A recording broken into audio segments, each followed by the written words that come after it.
What's my name? You set up all this equipment, you brought me a drink, and you're asking my name. What do you think I am, an easy pickup? Oscar Goodman.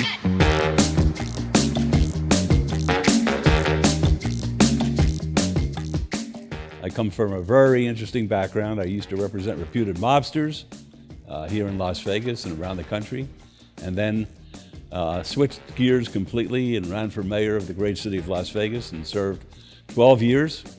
I was term limited, so I couldn't run anymore, but I did participate in the history of the United States. I'm the first mayor to swear in a spouse to succeed the mayor, and my wife is now starting her third term, and by the time all is said and done, we'll have been the mayors of Las Vegas for a quarter of a century. In both categories, you're addressing the public. In a courtroom, it's a jury of 12. When you're running for office, it's the jury of a community. And I have found that the one thing that they have in common is they're able to spot a phony. And they're able to spot somebody who's trying to pull the wall over their eyes. And if you're honest with them, they could read it. When I was practicing, they were making the movie Casino here. And they said to the person that De Niro was impersonating, who should play the lawyer? Well, he said, my lawyer, Oscar Goodman. So they called me, and I got the part as the lawyer in the movie Casino, and I loved it. I loved starring with De Niro and Pesci and Sharon Stone. It was awesome. And the movie came out, and my mother called me, and she said, it's a good thing you're a lawyer. I saw your movie. That was the end of my acting career. But I missed it so much, I said, you know, I'm going to fool them all. I'm going to run for mayor. Because in order to make a movie in Las Vegas, they have to get a permit from City Hall, and I'm going to insist after I win that in every movie I get a part. I mean, to my clients, each case they had was the most important thing in their life. So I treated each case with the kind of gravitas that it deserved. Well, I represented the Pesci character for years. It kept him, he never did a day in jail, even though they said he killed 27 people while I was his lawyer.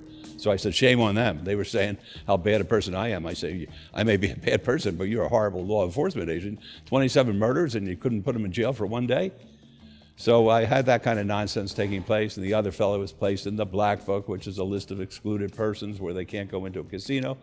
I represented Jimmy Chagra, who was supposedly the biggest gambler in Las Vegas's history, and he was charged along with Woody Harrelson's father of killing a federal judge down in Texas and got a not guilty in his case. When I was elected in 1999, downtown Las Vegas was the beginning of a war zone. It was rubble. It had no energy at all. It was lethargic. People left it at 5 o'clock.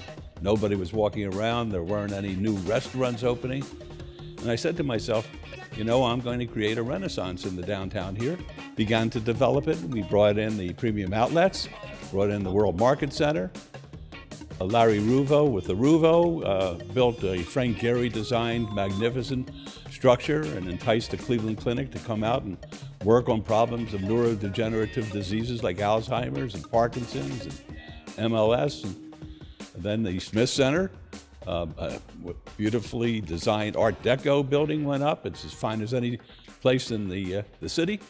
It all happened at once. People began to believe that we were going to have a downtown, and then these casinos where I was scared to death to go in for fear of getting a secondary lung disease, they began to fix themselves up. Then little restaurants popped up, and 18B, our arts district, popped up at First Friday, and it hasn't stopped. So in that regard, the only thing I failed to do was to get the professional sports here that I wanted, but the mayor did that after she got elected. The owner, Mr. Zabadowicz of the Plaza, and I had a heated discussion when I was the mayor, and I said, you know, I'm going to have one of my clients burn that place down unless you fix it up. And I guess he believed me too. And the day I left City Hall, I got a phone call from him, and he said, come over to the Plaza, very pleasant gentleman. Come over to the Plaza, I want to talk to you. So I came over, and he said, how would you like to have a restaurant in the Plaza? I said, the way it looks now? He said, I wouldn't let my name be associated with it. It was a mess. So he said, I'm going to fix it up. And he did. He kept his word. We have a beautiful restaurant here at Oscar's. It's modern, and yet it's old Las Vegas all at the same time. It's unique and iconic with the dome out there overlooking Fremont Street. Just outstanding. Great ambiance, great service, a lot of energy. It's a place that hums and buzzes, and that's what I wanted. Well, I love the bone-in ribeye. It's too much, though. My wife and I will share it and then take home what's left over. And we eat it for breakfast and then lunch and dinner and the following day. And I won't let the dog eat it, though. The bone is mine. I will gnaw at it and make sure that that's the best part of the steak. I love the appetizers are phenomenal. And my wife, she'll come here. She'll have the lox or the smoked salmon. It's with a wonderful sauce and a bowl of onion soup and then chocolate ice cream for dessert. And that's what she loves. So it has something for everybody's taste. Oh, this is so near and dear to my heart.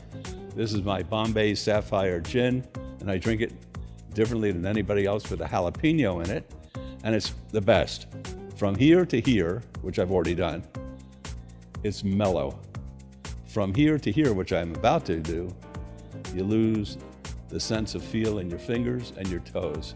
So I'm going to start that process right now. That is good. I love coming to Oscars, I really do. The problem is, a liver can only take so much before it quivers. If you walk into this great restaurant, and the first thing you see is a wine room filled with very expensive bottles of wine. Then you look over and you see a great bar, very handsome furnishings with the booths here, which are very popular. People actually stand in line to get a booth rather to go into our iconic dining room there. And then you see the dining room that is unique to Las Vegas, and you know you're in for a great experience. And while you're going to all these places, you're passing my wall of fame with my pictures of the various actors and movie stars and ball players and presidents that is on the wall there or outdoor with all the baseball players, that big baseball fan. So it's an experience. And by the time you're through, you had a great meal. You've had my Bombay Sapphire with a jalapeno, and you can't stand up. I've been the luckiest guy in the world. I have the best wife in the history of the world. Got 4 of the greatest children in the history of the world. They're all married to beautiful people, 6 little grandchildren. Well, some aren't bargains, but that's okay. No, I'm just kidding. They're all great. I think my family is the thing I'm most proud of. A lot of people say, what is your legacy? I don't believe in legacies. Legacy is for an old guy who's thinking about yesterday. I like to think I'm a young guy thinking about tomorrow. So I did it all, alpha to omega. As Tony Spilotro said, the Pesci character, you can only eat one steak at a time. And I hope you eat it at Oscars.